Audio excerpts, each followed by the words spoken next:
Hello friends, GH here, and welcome back to another Tree of Savior video, and today we're going to do a Swordsman tier list. So what we're gonna do is line up the different classes in the Swordsman class tree, and one by one we put them in our tier list.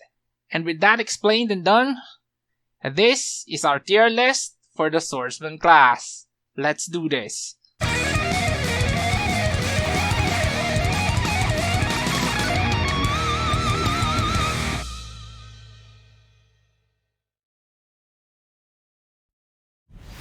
Okay guys, here's the list, nice and tidy. It's not in any particular order.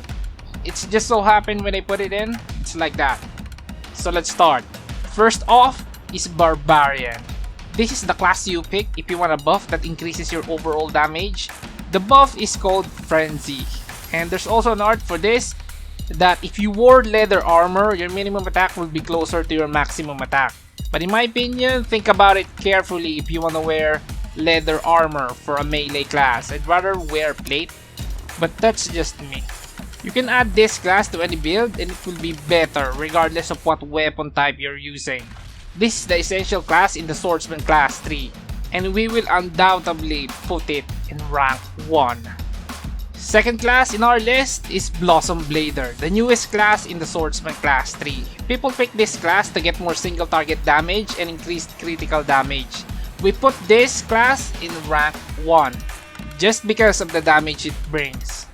Third class that we have is Scatterplot. If you want to move fast, more AoE crowd control and additional damage from mounted skills, this is the class you get. We used to get this class for farming Planium, but now that Planium farming is kinda obsolete. I see this class more on the new maps hunting elites because they can move fast and reach elite mobs faster than anyone else. And it's also good for challenge mode because the class has a lot of knockdowns and pushbacks. But the problem with this class is the damage, it's very low. And taking everything into consideration, I put this class in rank 3. Decent class, not that bad, but not that great either. Next class that we have is Doppel Soldier. If you want to be a strong swordsman, you gotta have this class. This is the premier class in the Swordsman class tree. And even with the new class, I firmly believe that this is still the best Swordsman class. And surely we put this class in rank 1. Next class that we have is Dragoon. This class specializes on piercing type damage. Recently, this received the buff, increasing Dragoon ability skill factor, which makes it a bit more viable than before. We put this class on rank 2. My recent testing with this one shows that it's not as good as the top tier ones, but if you want to diverge from the orthodox build, this is a very fun class to pick. Coming up next is Fencer. This class specializes on using rapiers.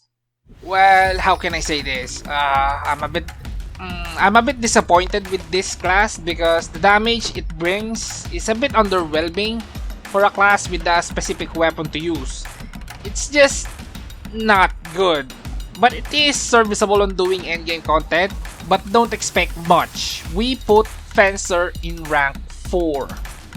Next class in our Swordsman tier list is Hakka Bell. Hakka Bells are highly mobile cavalry class that attack their enemies through various chained attacks. This class is also one of those class with high survivability due to the class requiring a shield.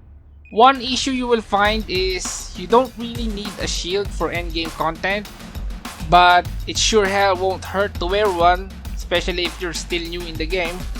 We put Hakka Bell in rank 2. Next that we have is Highlander. This is the class you pick if you want more passive critical damage and an art that resurrects you when you get knocked out. In terms of damage, its skills, its abilities, it's not good.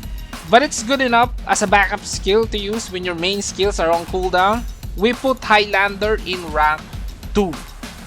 The next class that we have is Hoplite. This class is usually taken if you pick Dragoon because one of its skills get enhanced when you have Dragoon helmet on.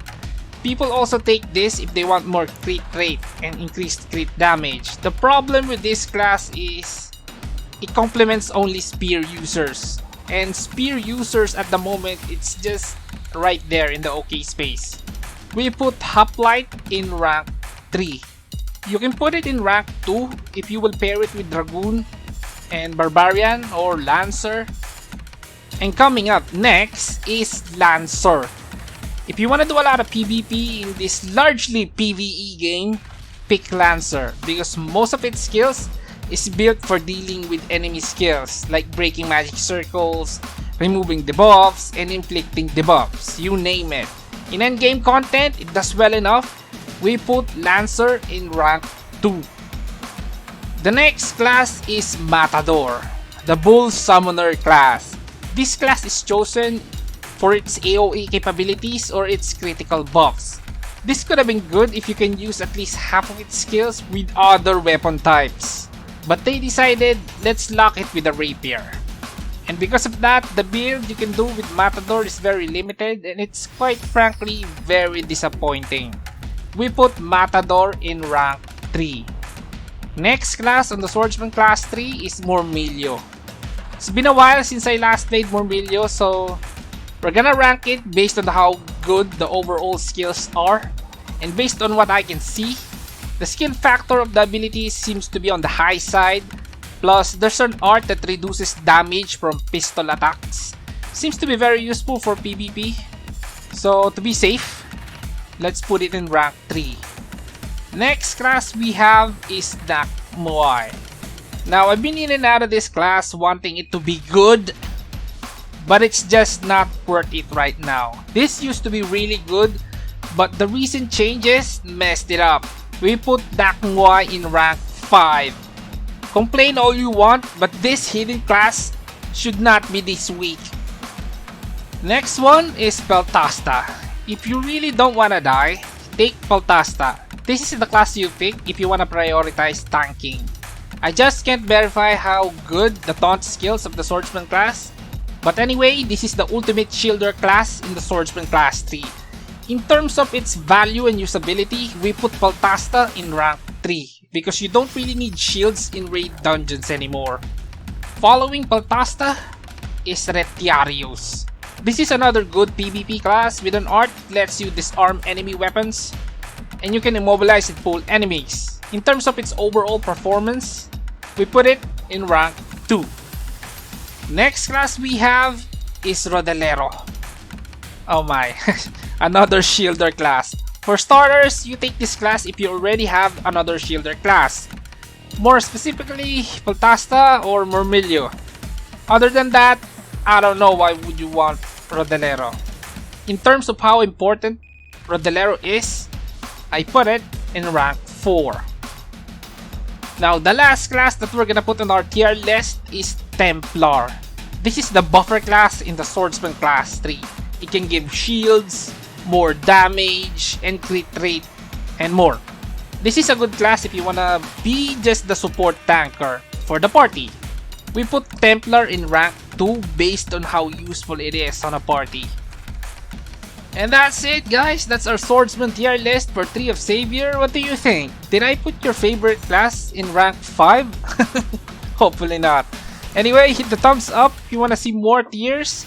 Share to fight the YouTube algorithm. And of course, subscribe to be part of the Gaming Hardcore family. And as always, this is Gaming Hardcore. See you in the next one.